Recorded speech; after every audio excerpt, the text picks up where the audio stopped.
আছে এরপরে? রাজা মশাই, এই কাঁচা বয়সে আমার স্বামী মারা গেছে, কিছু সাহায্য করুন। মন্ত্রী মশাই, একে কি দান করা যায়? রাজা মশাই, অর্থহীনকে অর্থদান, ভূমিহীনকে ভূমিদান, আর স্বামীহীনকে স্বামী দান করতে হয়। ঠিক আছে, আমি ধরছি। এসো অভাগিনী, আমাকে তুমি গ্রহণ করো। কিন্তু সিংহাসনে তো রানী বসে আছে। আরে একটু ম্যানেজ করো। এই সরে বসো তো, ওকে একটু বসতে দাও।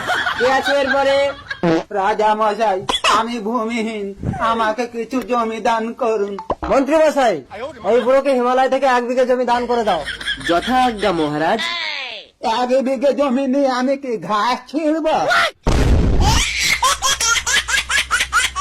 মন্ত্রী মশাই, ওই বুড়োকে হিমালয় পাহাড়ে নিয়ে যাও। এ যতদূর বেয়ে উঠতে পারবে ততটা জমি এই বুড়োকে দিয়ে দেবে। ঠিক আছে রাজা মশাই।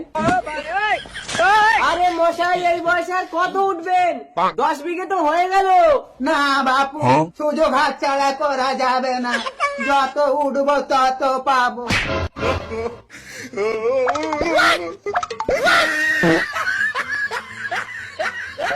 ও মশাই, যা মরে গেল, এবার জমি কে নেবে? হে ভগবান, মহারাজের জয় হোক। কি ব্যাপার মন্ত্রী মশাই, বুড়ো কতটা জমি নিল? না রাজা মশাই, 3.5 হাতের বেশি নিতেই পারেন। তার মানে বুড়ো ফটকে গেছে।